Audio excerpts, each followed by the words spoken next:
The best part of your weekend has arrived. Episode number 25, part number 1.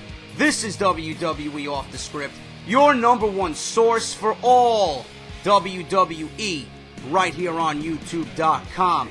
WWE 2K15, the latest news and rumors regarding multiplayer and the roster reveal. Everything you need to know about WWE's latest video game release for the PlayStation 4 and Xbox One. Hand me my cold beverage, hit my fucking music, and let's get number 25 on the road. Don't go anywhere. I'll be right back.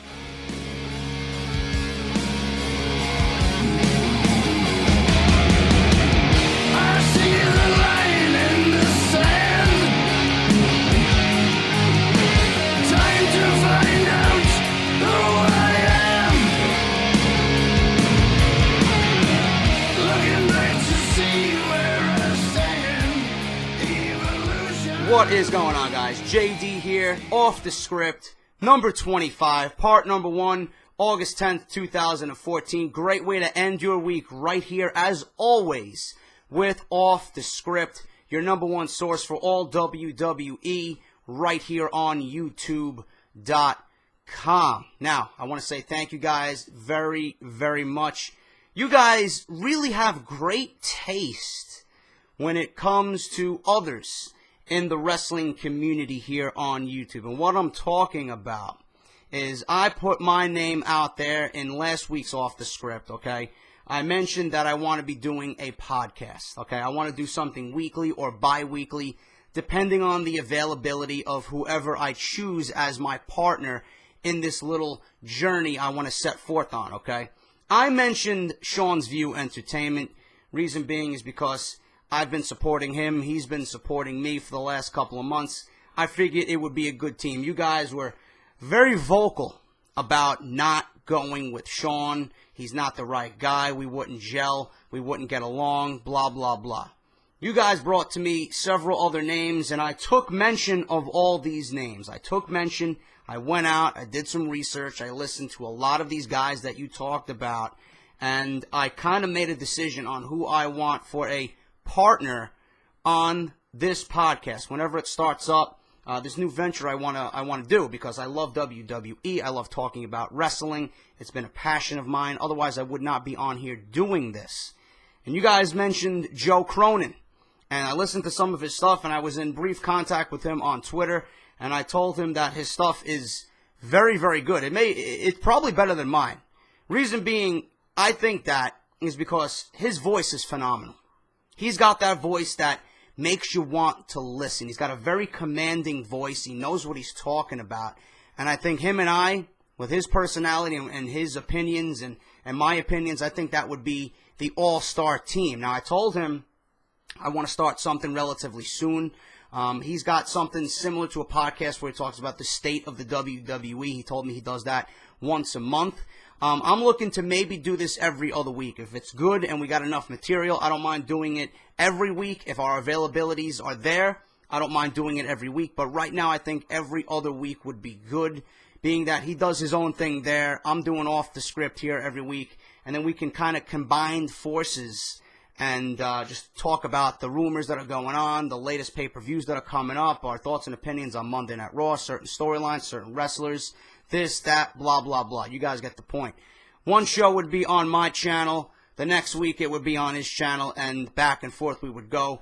Networking, social networking, just supporting each other. That's where I want this to go. So I was in brief contact with him. If you guys like Joe Cronin, if you guys want to see this tag team debut on YouTube, doing a podcast, WWE podcast, talking wrestling, taking phone calls and just answering fan questions, you let me know.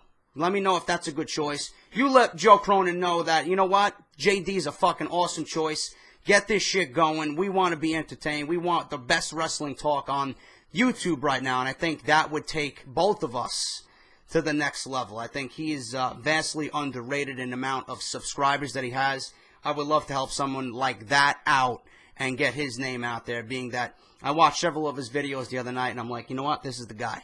Just based off his voice, immediately I knew this was the guy that could be the right choice for this podcast. So let me know what you guys think. Let him know. Go on his Twitter, go on his YouTube. I'll link him down below in the description if you guys don't know who I'm talking about. So hopefully this all works out. I've yet to talk to him. We got to really get together and talk about what we want to do and what our vision is.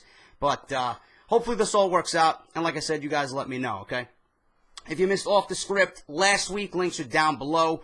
As always, my boy LeBar, Eisenberg, and Ghoulish. Go check those guys out. WrestleZone.com, Chairshot Reality. They got brand new stuff coming this weekend. They took the week off. They had personal engagements they had to take care of, I believe. So they will be back, as always, on Friday between the hours of 12 and 2 p.m. So go and check them out. Show them some love. The best wrestling talk show on the internet right now. Chairshot Reality at WrestleZone.com. Like I said, go show them some love and tell them JD sent you over there, all right? Now, I got news on WWE 2K15. I got rumors on the game, the multiplayer. I got news on the gameplay mechanics. I got big update and the roster reveal and all the information regarding this release coming out, I believe, on October 28th for the PlayStation 4 and the Xbox One. I don't think anyone is going to get the PS3 or the 360 version because it's just not going to live up to, you know, what the game is capable of. You got to get it for next gen. So if you're not on board with the PS4 or the Xbox One, you got to go and do that before October comes. You got WWE 2K15 coming out. But IGN reports that the new 2K Showcase Story Mode for 2K15 will be a more focused, up-close, and personal story than the 30 Years of WrestleMania mode in WWE 2K14. Showcase will be split up into 2 episodes, each focusing on an epic rivalry from WWE's past. IGN described them as mini documentaries of a sort. There will also be a true, discreet, secret career mode in WWE 2K15. My career has been lifted from the NBA 2K14 game and adapted to the WWE environment. My career mode will be only available on current gen consoles. All the more reason to go out and get a PS4, okay? WWE has added Sting to the WWE 2K15 roster reveal panel that will take place during SummerSlam weekend and is hosted by none other than Stone Cold Steve Austin. They will be joined by Hulk Hogan, John Cena, Roman Reigns, Cesaro, and Sheamus. Names confirmed as of right now for the roster in WWE 2K15 include Shawn Michaels, Darren Young, Bray Wyatt, Cesaro, Hulk Hogan, John Cena, Roman Reigns, Sting, and Retro Sting. There have also been several incorrect leaked 2K15 rosters going around the internet this past week, but it's rumored that some of the NXT superstars will also be included with the game.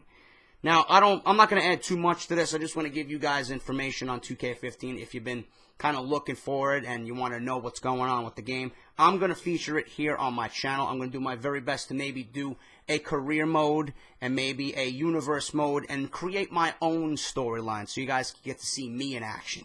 So I look forward to that. I hope it lives up to, you know, what a 2K game is. I know the 2K NBA series has been phenomenal. Everybody raves about it every year. If they can do that with the WWE series, I think we have a hit on our hands. I'm more of an old school guy. I love the, you know, No Mercy for the N64. I don't think any of those games will ever be touched. Those were my favorite wrestling games ever. I don't think there's been a wrestling game on the market that's even come close to No Mercy for the Nintendo 64, but we got 5-Star Wrestling coming out for the PlayStation 3. It's a PS3 exclusive, going to be available for download hopefully this year. I've been hearing so much about this game. I would certainly love to find more information on that. It plays similar to what No Mercy was for the N64 and those WWE games. You know, the WCW games as well, WCW vs. NWO. Those games were phenomenal. And this 5-Star Wrestling plays very similar to that. Doesn't have any real wrestlers' names in there, but the model characters are based off real life. And they got a bunch of different matches and stipulations, and I think they have some type of career mode in there as well. It's going to be a great game, and I'm looking forward to that as well. Hopefully that is released sometime this year. I would love to bring you some type of wrestling game on here, just like I do my Call of Duty stuff and my Mario Kart. It would add a nice little additional element to my channel, but 2K15 looking strong right now. Hopefully it plays well. I think we will be seeing some type of gameplay at this year's Gamescom, so look forward to that. I will certainly keep you guys updated on 2K15. There were a lot of people backstage at Monday's Raw from Houston that were scratching their heads at why R-Truth defeated Bo Dallas. I was one of those guys. Giving Bo his first loss since returning to the main roster, no one seemed to understand why. And I mentioned this on my Raw review. Bo Dallas, I understand they want to get him some type of heel heat, and they made him win against R-Truth on this week's Raw in a very cheap fashion, a very cheap way, just to get that cheap heel heat. I understand people were jumping on board Bo Dallas, the Bo Dallas bandwagon, and they were cheering him. And, WWE tends to have a problem with their heels looking too cool, and the WWE Universe actually cheering them instead of booing them. And this is what Jim Ross talks about on the Ross Report. The heels nowadays don't really understand the art of playing a heel. When you have Paul Heyman and Stephanie McMahon playing the two best heels right now in the WWE, and they're not even active wrestlers, that's an issue. That is a big issue. So, Bo Dallas, I understand why he won the way he did. I just don't understand why they made him lose the week prior to R-Truth. It really didn't make any sense. I would have rather him be undefeated. It would kind of gave him his own identity. Now that he lost, he's just Bo Dallas. He's continuing to look strong. I don't think it did anything in terms of diminishing his character or his push. I do see some type of mid-card gold on Bo Dallas eventually. IC title perhaps.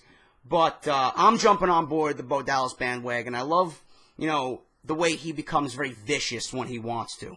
It's a nice little element to his inspirational character. You're going to piss this guy off, and he's going to be fucking vicious and brutal right back at you. So I do like that added element to that. But I was one of those people scratching my head as to why he lost to R-Truth to begin with. But I do understand why, like I said, Bo Dallas won with the roll-up and pulling of the tights on Monday Night Raw. It's been reported online this week that there is heat or resentment on Brock Lesnar for being a part-timer that is getting another major push. It was said by a source that this is the case, and it could turn into something interesting if officials decide to give him the World Heavyweight title. Okay? It is also said that the morale in WWE and the locker room continues to be lower than normal. One of the topics that is frequently being discussed is the Lesnar situation. Now, I am not going to beat this one over the head any more than I already did.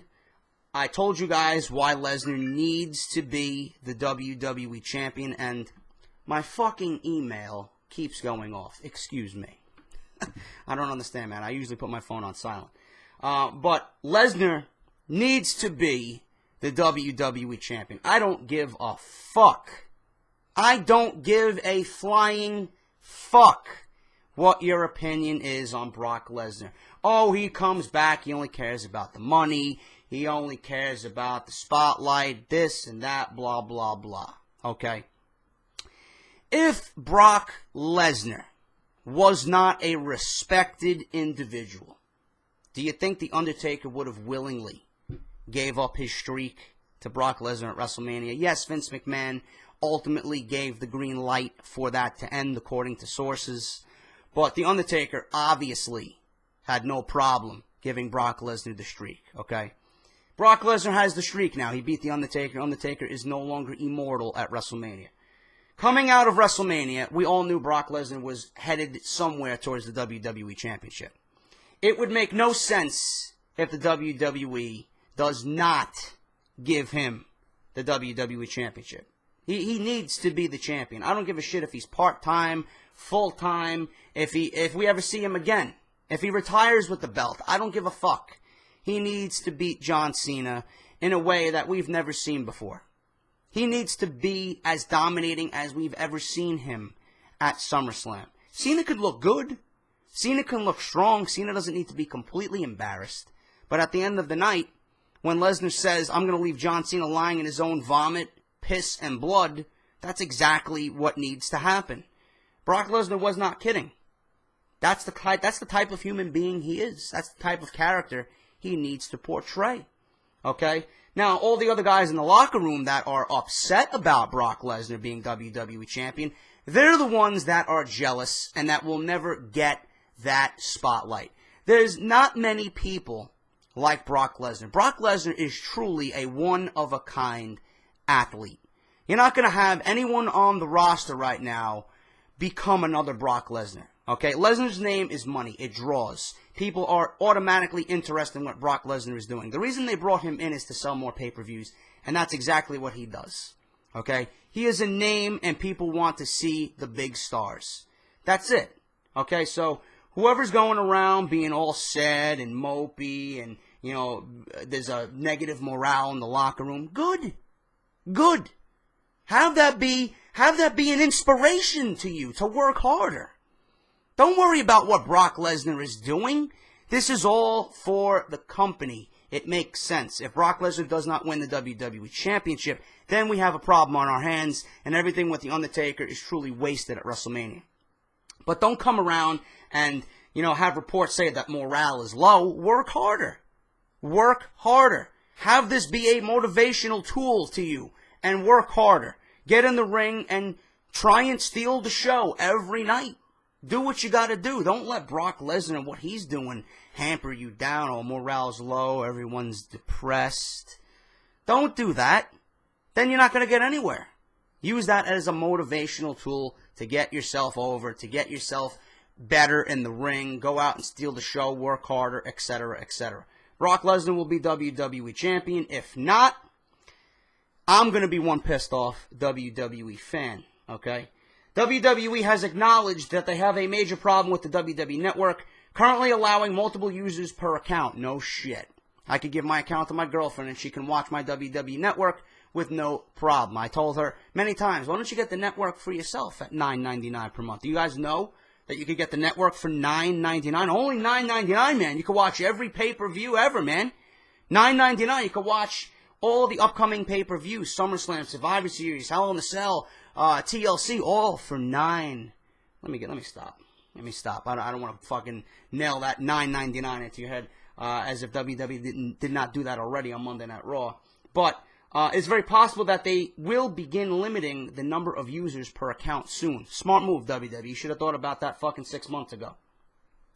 The third hour of last Monday's WWE Raw drew a 4.051 rating after falling from 4.5 million viewers in the second hour. The final segment of that show featured Brie Bella and Stephanie McMahon building their SummerSlam match. On a recent episode of the Wrestling Observer radio show with Dave Meltzer, a fan asked if any blame was being put on Brie for the low number in the final hour. They did not have the Raw quarter-hour ratings yet, but it's very possible that the final segment caused the big drop. It was said that likely no blame is going to be put on Brie because it's Stephanie's angle, and that would mean blaming Stephanie also, which is not going to happen. Okay? I think this angle is being very well produced. I think it's coming off very well on TV. I'm excited for it. You guys should be excited for it. It's something fresh. Stephanie's playing a monster villain right now. She's playing her role perfectly. Brie has been a lot better in her role. Looks a little bit more serious. It looks very one-on-one, and it's going to get dirty at SummerSlam, so it's going to be good. So I don't know why the viewers dropped in that final hour. I think, that has to do with what other shows are on Monday night. I don't know what's on at 10 o'clock or going into 11 o'clock. I don't know. But for such a hot storyline, I don't see why the numbers dropped so badly. But I would not blame anybody in that. It's just, it is what it is, man. People lose attention spans. Raw is 3 hours. That's a lot of wrestling for one casual fan to watch. That's why I always stated Monday Night Raw should be 2 hours, 9 to 11. I hate the 8 o'clock start time. I have to rush home from work to watch Monday Night Raw some nights. I don't like it. I would much rather see it from 9 to 11. All you need is 2 hours, man. All you need is 2 hours. And I think if the WWE did that, or thought about doing that, going back to 2 hours, things would be a lot better for everybody. And finally, guys, to end part one this week, Triple H may end up being the special referee for Brie Bella versus Stephanie McMahon at SummerSlam. I hope not. Actually, you know what? I see them doing 2 matches for Brie Bella and Stephanie McMahon. So if Triple H ends up being the special referee, so be it. Stephanie may win at SummerSlam, and Brie may get her revenge and just end it completely at Night of Champions. I do see this as a 2-match feud. I do see them continuing this after SummerSlam, so I would not be opposed to seeing Triple H as the special guest referee.